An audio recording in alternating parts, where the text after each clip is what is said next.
Good afternoon. Hello. Happy Saturday, May 30th. We have 2 days left in the month. Can you believe it? Oh my gosh, the strawberry moon is coming up in June. I think it might be June 5th. Don't quote me on it. The strawberry moon is often one that I really enjoy setting intentions to because it's the half mark of the year. It's also a good time to reflect on past goals, to update them, or check in with yourself to see, where you're at. I would really love it, love it, love it, love it if I could find an accountability group for this because it is so difficult to stay motivated throughout the year, especially because so much changes around us. So many things are changing around us as we speak, politically, socially, environmentally, physically, spiritually, so on and so forth. And so it's a really good time to sit down with yourself. And if you didn't even set goals, to ask yourself, well, do I have goals that I would like to set now? Now that I'm in halfway through the year, and then you have another 6 months to then check in with yourself afterwards and ask yourself, where are you at with those goals? Were you able to accomplish them? Do you need more time? Are they maybe not like on in line with what you're doing 6 months from now? Or maybe you have a change in direction, but those goals can be useful just in a different way, sort of a thing. And so it's really good to do that inner reflection work. I know for me, more recently, I was reminded of a mirror that I painted and gifted to my mother in law, and it had plants on it. So, very, very growth oriented, theme for a mirror, which is interesting because that made me think of a book I had started reading called Mirror Work by Louise Hay. And I've worked on it twice now. The first time I started working on it, I was pet sitting for a dear friend of mine in Madison, Wisconsin. And the second time I started working on it, I believe I was living, gosh, where was I? I was living in Iowa City, Iowa, where I live now. And so it's really been interesting because it's been uncomfortable work for me where I can only do it like for periods. But the second time I did it, I got further than the first time. And now I'm at a different place in my life. I've lived in Iowa now for 4 years, and we own now versus renting, which is crazy because it's so hard to afford that for people my age, especially. So I'm very blessed. My paradigm has changed. My whole mentality is in a process of changing because I just I don't know. I just didn't have the stability I needed before to be able to like pick back up where I left off when I had what I needed. If that makes sense to you or anybody else who's listening, it's just one of those things where sometimes we don't feel safe enough to do the work that we need to do to heal. And so if you don't feel safe enough, that's probably one of the last things you're going to want to do, that you're going to, feel like hopeful that you are going to be capable of facing the demons, facing your fears, so on and so forth. Like, unless you've got the ground beneath you, right? Or you jump and the net will catch you, you're probably gonna just pause and be like, we're gonna wait until I'm in a space, in a time, in a dimension where this can finally happen. So anyways, it's like one of my arguments for why everybody getting their basic needs is so important is because we need to be able to feel safe in order to do the necessary like human revolution work that we need to do. each and every one of us. And some of us more than others, because we all have, we all have different karma that we brought into this life with us. At least that's what I believe. I'm not trying to convince you to believe in Buddhism, but that is what I believe, is that we have brought karma into this life from a past life or more than one past life. And now we are, let's say, like, we're in the next instar of our growth, like the caterpillars I'm currently caring for, the Polyphemus moth caterpillars that I'm currently raising. And they're in their first instar, and they're going to be moving on to their second here in a while, and then eventually their third, fourth, and then fifth. And then they'll form a chrysalis when the time comes. And so all of these stages of growth, they're important for human revolution. They're important for that evolutionary process of, a larva to a pupa to an adult.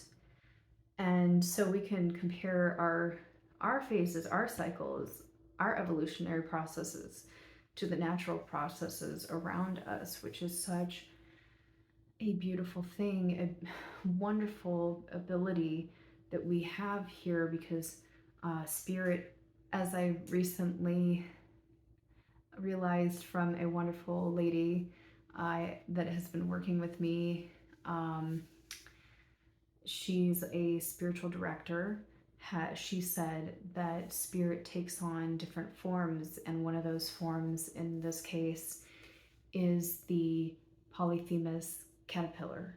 So the Polyphemus caterpillars came into my life, and I believe they're here to help me grow, to help me evolve. Watching them helps me evolve, providing for them, giving this offering of, my nurturance is not just beneficial to them, it's also beneficial to me. It's also beneficial to the planet. And so when we can go meta like that, we can think about the different levels of, awareness outside of us, outside of ourselves. Then we can see so much more than what even meets the eye, and that requires a lot of faith. I've been learning, I've been realizing it requires trusting in your source, trusting in why we're all here, what we're all doing here, even though we don't actually completely know or understand. We have a lot of theories, we have a lot of ideas. It can be overwhelming.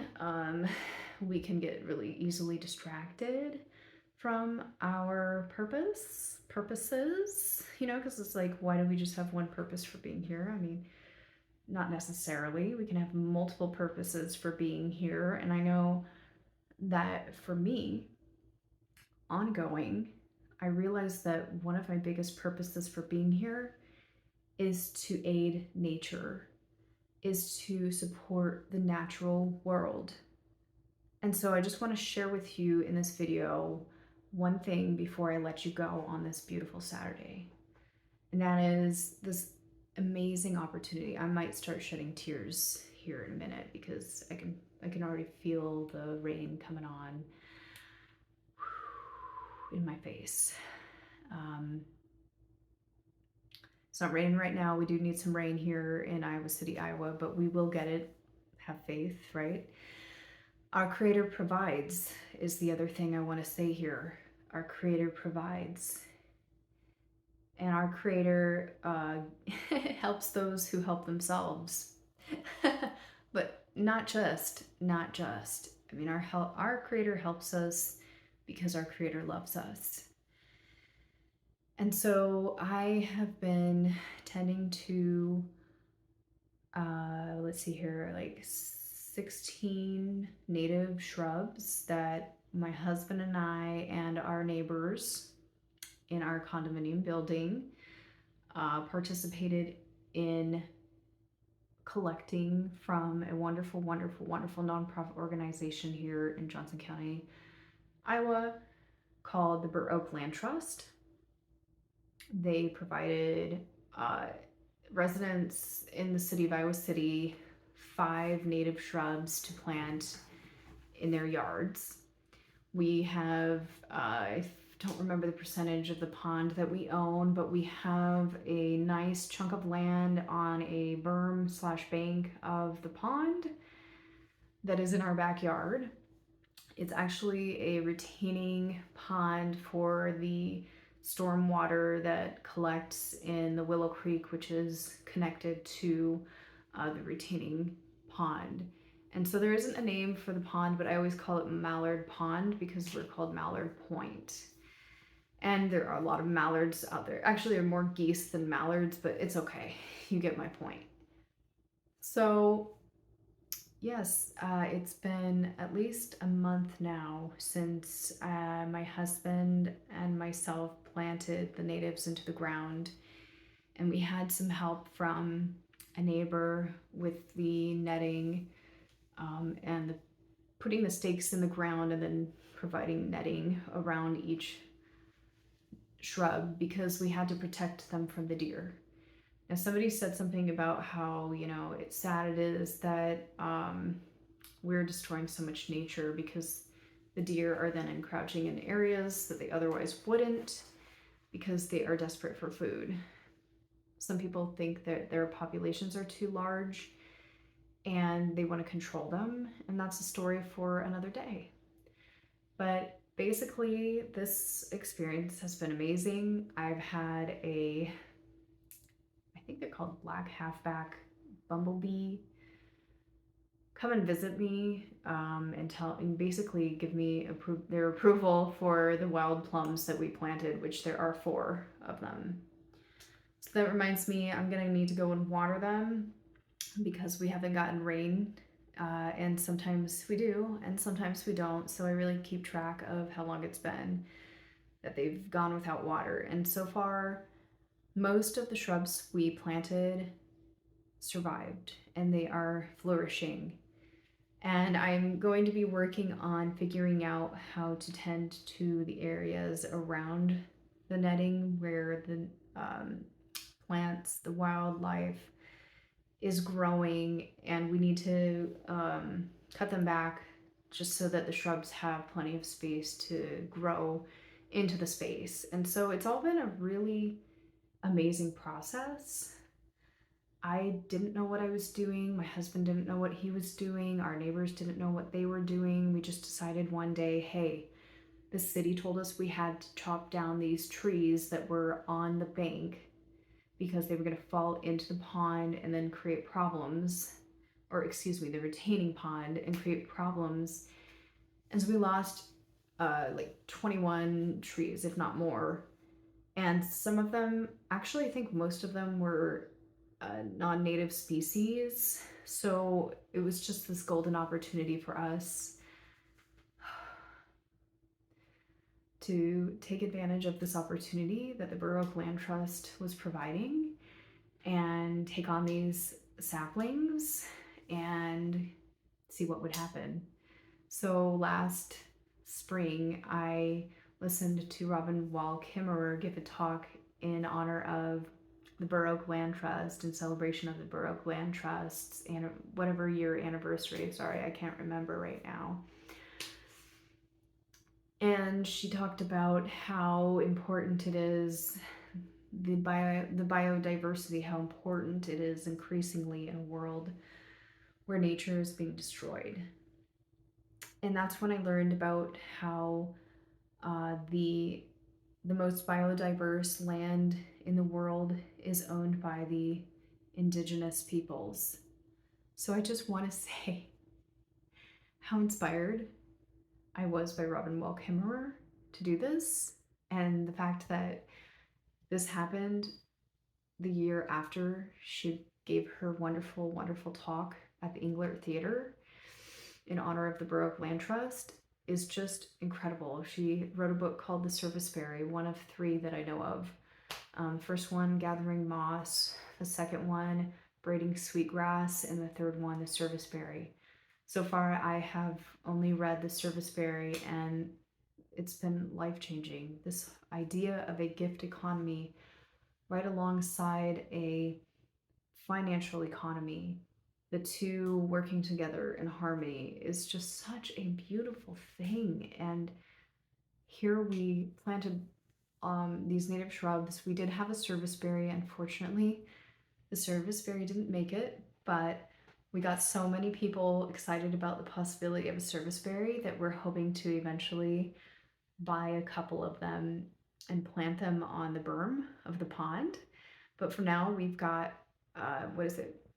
Aronia berries, nanny berries, nine bark, wild plum, and elderberry shrubs out on the berm of our pond in place of honeysuckle, which is an invasive species, non-native invasive species, but there is a native species of honeysuckle.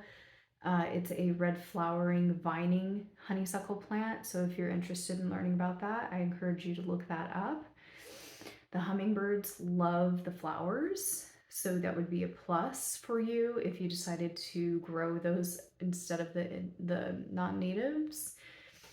And it's just been a wonderful experience because all of these species will eventually fruit. They'll bear fruit, and that fruit will feed the belly of my neighbor, meaning birds, deer, squirrels, chipmunks, you name it, myself, my neighbor, my human neighbor, my bird neighbor, my four-legged neighbor, my two-legged neighbor, so on and so forth. And that is exactly what I remember Robin Wall Kimmerer saying, was that she wanted to put the meat of the animal that was hunted in the belly of her brother. She wanted to store it in the belly of her brother, in the belly of her neighbor. And so nature gives so many wonderful things to us. We need to give back. And that is exactly what I want to do, and I'm doing as we speak. Thank you for watching.